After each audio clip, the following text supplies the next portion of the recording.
وللمزيد ينضم إلينا من طرابلس موفدنا إلى هناك بشار النعيمي. بشار، مرحبا بك. هذه الأنباء عن طلب ليبي للناتو بإنشاء قاعدة عسكرية ضخمة في ليبيا، هل لها أي صدى يعني في الشارع الطرابلسي؟ مرحبا لوريت، في الحقيقة هذه الأخبار هي أخبار يعني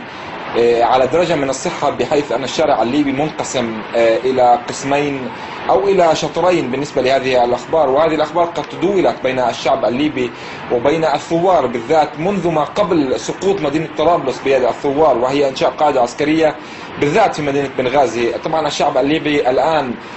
ينظر إلى هذه القضية كقضية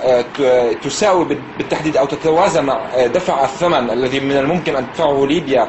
إلى حلف الناتو فيما يتعلق بمساعدة حلف الناتو للليبيين بالتحرر من نظام العقيد معمر القذافي. طبعا إنشاء قاعدة عسكرية أمريكية في مدينة بنغازي أو في مدينة طرابلس أو في أي مدينة ليبية هو في الحقيقة يعني تحصيل حاصل بالنسبة إلى الليبيين الذين كانوا يعتقدون منذ البداية أو كانوا يؤمنون بأن تدخل حلف الناتو في الأراضي الليبية ضد معمر القذافي كان من أجل حسابات ربما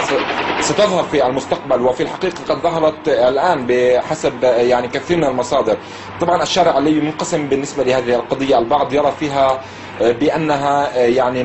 يعني عملية لحماية ليبيا من التهديد الخارجي، ونحن نعلم يعني بحسب كثير من المصادر أيضا الليبية بأن لا يوجد أي تهديد بالنسبة إلى ليبيا من أي دولة من دول الجوار. نعم. أما فيما يتعلق بإنشاء هذه القاعدة العسكرية فهي مطلب أمريكي، و12,000 جندي أمريكي متواجدين داخل الأراضي الليبية إن كان في بنغازي أو في طرابلس هو يشكل تحدي في الحقيقة بحسب كثيرين بالنسبة إلى الحكومة الليبية المستقبلية، وبالنسبة للشعب الليبي الذي حمل السلاح لمدة أكثر من 9 أشهر ضد معمر القذافي والذي وصل إلى نتيجة وهي تحرير كامل التراب الليبي. يعني وجود قاعدة عسكرية ربما يؤدي إلى وجود شرخ في العلاقة بحسب كثيرين أيضا بين الليبيين وبين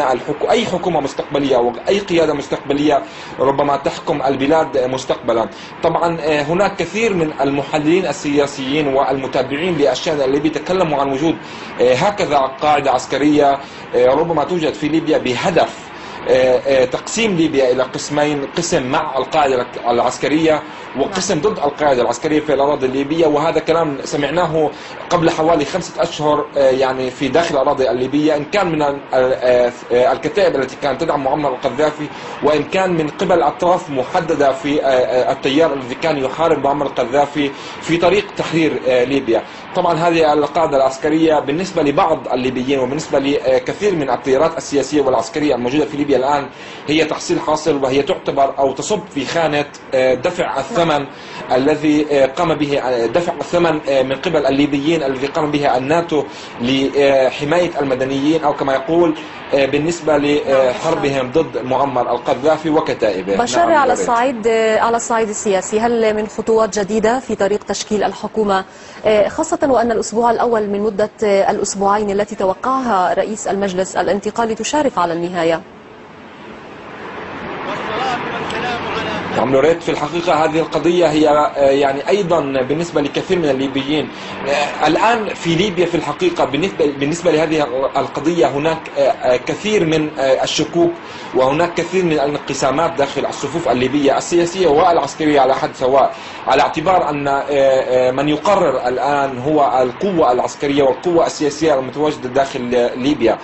طبعا بالنسبة لتشكيل الحكومة هذه قضية ربما تواجه بعقبات كثيرة بحسب كثير من الليبيين أيضا، من بينها العقبة الأولى هي الآن في الحقيقة هي تواجد هذه القاعدة العسكرية وإمكانية تواجدها في الحقيقة على جزء من الأراضي الليبية. وبالنسبة للقضية الثانية أو للشق الثاني الذي يعارض وجود هذه القاعدة العسكرية هو الآن يقف في صف المعارضين لتشكيل أي حكومة من قبل الاتجاهات السياسية الموجودة في ليبيا الآن، على اعتبار أن القاعدة العسكرية التي من الممكن أن تتشكل في المستقبل هي انتهاك للسيادة الليبية حتى ولو كانت من قبل الناتو الذي ساعد الليبيين على التحرر من معمر القذافي وعلى 42 عاما من حكم معمر القذافي. طبعا هذه القضية الآن هي القضية المتداولة بين صفوف السياسيين العسكريين والليبيين، وهي في الحقيقة تأخذ حيزا كبيرا من اهتمامهم على اعتبار أن ليبيا دولة نفطية وعلى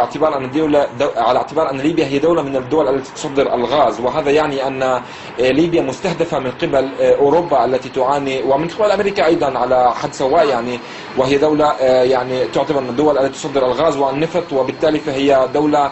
تصب الأنظار إليها لخروج أوروبا والولايات المتحدة الأمريكية من الأزمة الاقتصادية التي يعانوا منها الآن. نعم لوريت. شكرا لك بشار النعيمي موفدنا إلى ليبيا، شكرا جزيلا لك.